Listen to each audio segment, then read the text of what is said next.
Hey class, I'm hoping this is going to come clean into y'all today, freshly back with power and internet. So I thought I could go ahead and rush together a little video for you guys on what our next topic is, which is graphing polar functions. So we're going to be um, graphing polar functions and identifying them and graphing classic polar curves. So that's our plan for today. So what I kind of want to remind you of is when people hear graphing, they always get a little worried about it. They always kind of I don't know, I feel like this anxiety building inside of people.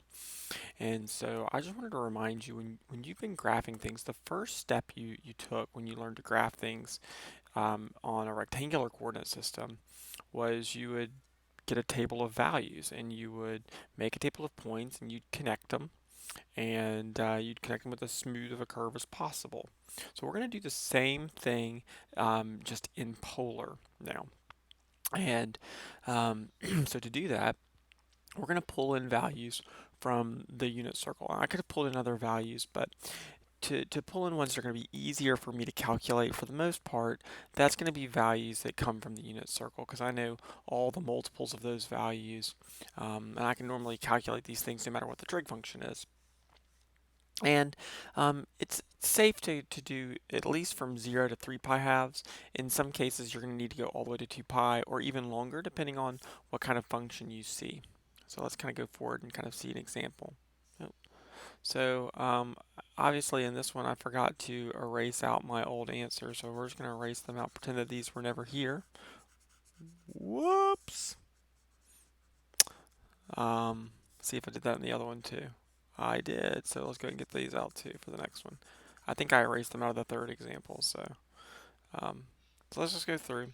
We're going to try to graph r sine theta. So the first thing I'm going to do when I see I want to graph some sort of polar function, I can tell it's polar because it's an r and a theta. R is a function of theta. And I'm going to come in and I'm going to start graphing this thing. So to do that, I'm going to have some lines. I always start with what looks like a Cartesian system. And then I'm going to draw in my pi fourths line right through the middle. I'm going to draw in a pi third line.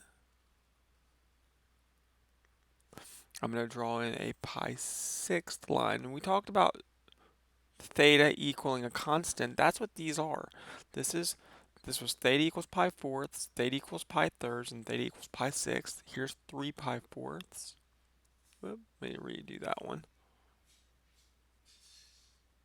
So some of these aren't going to be great. I am kind of drawing on a tablet here. 2 pi thirds. And 5 pi sixths. And this gets us this kind of little starburst looking shape here. And then I need to start drawing in various distances out. So concentric circles, right? So here is a pretend circle that looks a little left circly. Here is one, right? And then maybe you can go further out. And I'll figure out a scale for these in a minute, but the first thing I need to do now is fill in some values. So sine of 0, so sine of 0 is 0. Sine of pi sixth is a half. Sine of pi fourths is root 2 over 2. Sine of pi thirds is root 3 over 2. Sine of pi halves is 1. Sine of 2 pi thirds is root 3 over 2. Sine of 3 pi fourths is root 2 over 2. Sine of 5 pi sixths is 1 half. Sine of pi is 0. Sine of 7 pi sixths. So 7 pi sixths is going to be negative 1 half. Sine of 5 pi fourths is negative root 2 over 2. Sine of 4 pi thirds is negative root 3 over 2. And sine of 3 pi halves is negative 1. So I'm going to start filling in these values. So I'm going to kind of come in, give myself a new color. How about like a reddish color here? Sine of 0 is 0. So remember, just like we did before, we plotted the points in the last section in the previous video. If you haven't watched that already, you need to go back and rewatch that if you need some help plotting points. 0, 0. Then I need at the point at pi sixth, I need to be at a half. My biggest value I see is 1, so I'm going to let each of these things be 1/2. So that's a half, so that's 1, and that's 3 halves. So to plot out at a half, so it's going to come out at pi sixths and a half. Then I'm going to be at pi fourths and root 2 over 2. So I need to figure out what root 2 over 2 is. So I would go into a calculator, I'd plug that in, and if you plug that into your calculator, square root of 2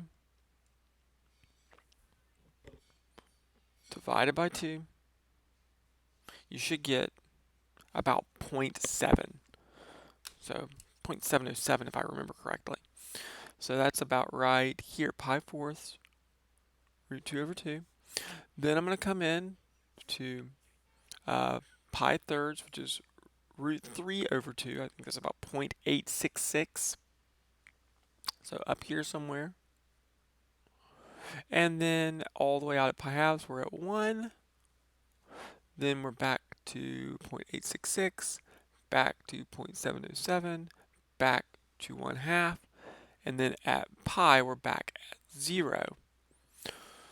So I've gone all the way around in this loop back to where I started. Now the question is, what happens when I get to 7 pi 6? Well, 7 pi 6 is this line right here. And they say I go negative 1/2. So I don't go this way 1/2, I go that way 1/2, and I'd be plotting back over the same spot again. What about on the next one? 5 pi fourths, I go negative root 2 over 2. There it is. 4 pi thirds, I'd be going negative root 3 over 2, be going right back over here again. 3 pi halves, I'd be going back up here. And it's just circling back through these same points again. I'm going to make this same loop, and I'm going to keep doing this. This is cyclical in nature. So let me fill in the full thing. So I try to fill it in with a smooth curve.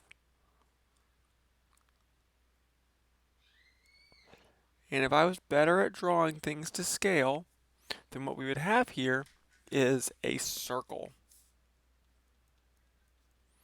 This is a circle that has a diameter of 1 or a radius of a half. All right, let's go to the next example.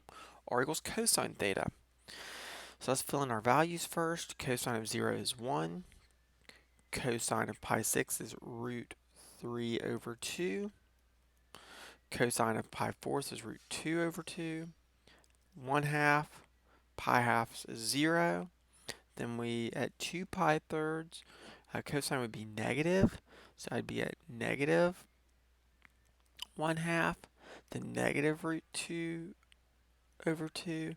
Negative root 3 over 2. And negative 1. 7 pi 6 would be back to negative root 3 over 2, negative root 2 over 2, negative 1/2, and back to 0. So I can kind of see, again, I've got similar numbers, but just in a slightly different pattern. So I'm going to try to do the same thing I did last time and sketch my polar axis first.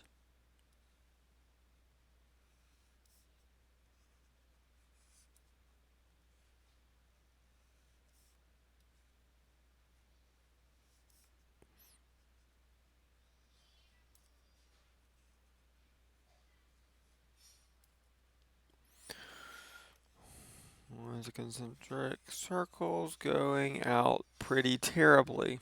Wow, that was really disgusting, but that's okay. Again, I'm going to leave it at the same distance, 1/2, 1, and 3 halves. You'll just have to bear with my terrible drawing of circles here. 0, 1 starts out there. Pi 6, 3 pi over 2 comes into here. Then root 2 over 2, then 1/2, then 0, then negative 1/2, then negative root 2 over 2, negative root 3 over 2, negative 1. And again, I have the same basic thing. Now I'm going to start repeating over again if you keep following it out. So once I start realizing that I'm repeating over the exact same places for more than one point in a row, I realize that I've kind of hit the full cycle of this particular curve. And again, when I draw this one out, you end up with a circle. So this is another circle of radius equal to 1/2. Okay, diameter of 1. R of cosine theta and R sine theta are both circles. The number in front of the sine or the cosine, this coefficient that's right over here, we're going to learn soon, is going to be equal to the diameter. Alright, so now let's go through and do something slightly more complicated. I got 1 minus 2 cosine theta. So let's go through these values. So if I go through this and I say, alright, I've got 1 minus 2 cosine of 0. Cosine of 0 is 1. So 1 minus 2 times 1, or negative 1. Pi sixth, so I'm going to put pi sixth into here. Put pi sixth in, cosine of pi sixth is root 3 over 2. So I multiply that by 2 and get root 3, so I have 1 minus root 3. Pi fourths is root 2 over 2, so I have 1 minus root 2. Pi thirds would be 1/2, so I have 1 minus 1, which is 0. Oh, pi thirds, yeah. Pi thirds is 1 minus 1/2, 1 minus 1. Yep. Pi halves is 0, so I just have 1. 2 pi thirds, 2 pi thirds for cosine is going to be negative 1/2. Negative 1/2 times a negative 2 is a positive 1. 1 plus 1 is 2. 3 pi fourths. So now we're talking about right here. 1 minus 2 times negative root 2 over 2. So we're talking about 1 plus root 2. Then I'm going to have, by the same fashion, 1 plus root 3. But by the time I get to pi, cosine is negative 1, so I'd have 1 minus 2 times negative 1, or 1 plus 2, which is 3. Keep going. 7 pi 6. 7 pi 6 is going to be the same as 5 pi 6. So it's 1 plus root 3. 5 pi fourths is going to be the same as 3 pi fourths. 1 plus root 2. 4 pi thirds, same as 2 pi thirds. 2. 3 halves, that's 0. Cosine of 3 pi over 2 is 0. So 1. You can see we kind of went up. 1, 2, 1 plus root 2, 1 plus root 3, 3, 1 plus root 3, 1 plus root 2, 2, and 1 back down. So you can probably guess what the next one's going to be. Oh, I left it there already. It's 0. Forgot to erase that one. Then I can get to 7 pi fourths. 7 pi fourths is going to be the same as pi fourths, so 1 minus root 2. 11 pi 6 is 1 minus root 3. And 2 pi is going to be the exact same as 0. So, now, let's see what this looks like when we start trying to draw this out. So here, hopefully I can draw a slightly better polar coordinate axis for y'all.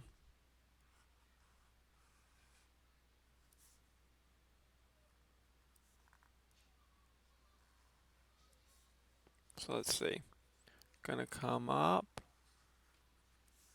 come over, down. not terrible. Let's see if I can actually draw these circles okay. I need to get out to at least 3. That's my biggest value.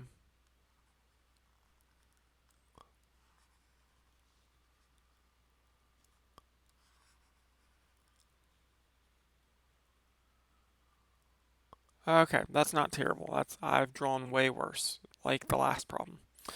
All right, so 0, -1, in the 0 direction, going -1. I'm going to let each of these be equal to 1. So there's going -1. 1 minus root 3. Man, I don't know. How many people know what that is off the top of their head? Probably not very many. But if you kind of think about, you know that root 3 is bigger than 1, but less than 2. This is negative. And if you put it into a calculator, you'll find that it is negative 0.7. So in pi 6, we're going to go negative 0.7. At pi fourths, we're going to have 1 minus root 2, which is negative 0.4. Then we're at 0 when we are at pi thirds.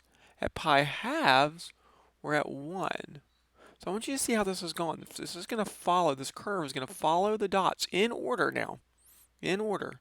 It's going to follow them up here. Okay, so it's going to follow that kind of J that we're making. Then we're going to go to 2 pi thirds. It's going to be at 2. 1 plus root 2 is 2.4.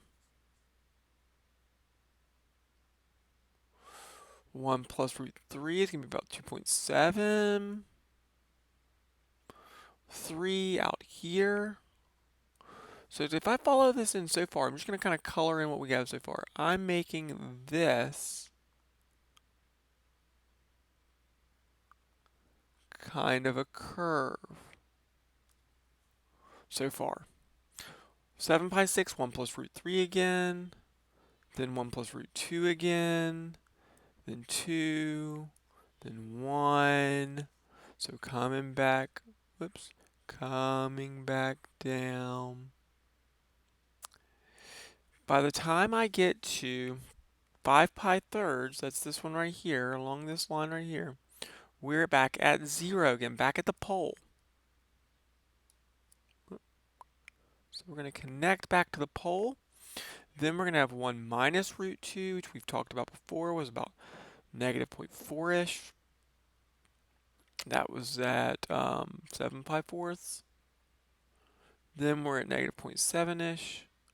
And then we're back at negative 1. This is what this looks like. It's like a loop inside of another loop. This is actually a very special kind of polar curve called a limacon. For those who are in French, that's that fancy C, all right, that sounds kind of like an S. The C with a hook, I don't know what it's really called, but C with a baby C. Okay. This is a limacon. So this is kind of letting you see a more complicated example. The best thing you can do is draw out your dots in order, follow the order that you drew the dots when you draw your curve, and you should end up getting the right answer. Everything left in the notes that I provided for you guys are just the names of these various curves, what their overall period is, what it takes for them to begin to repeat themselves. So, for example, I talked about circles can be made. We talked about r equal a constant in the last video. That can make a circle. Also, r equals a sine theta. So there's a version of 3 sine theta right here. Here's 5 cosine theta over there. Here's a limacon like we just drew, one with an inner loop. The inner loop happens under certain conditions. You can see those here, okay? When our a divided by b being less than 1. We also have what's called a cardioid when they're the same number, 3 plus 3 cosine theta. But all of these are types of limacons. And we also have lemniscates, which look like little infinity symbols. These are the ones with r squared on them. They are not a function of theta, or r is a function of theta, because they're going to have both a plus and a minus if you solve for r, just kind of like having a y squared, right? Then up here we have polar roses. These are really cool. And just so you guys know, for those of you with TI-84s or TI-89s, I assume for the HPs as well, but I don't know them as good as I know TI's calculators. You can go, into your calculator. This is Inspire, but you can go into your calculator and you can change the mode. So if you hit mode on your TI-84 or TI-89, you can change graph type to polar, and then when you go to y equals, you'll be able to input these things as polar functions. Okay, so I want you to try that. You're going to go in, you're going to go to mode,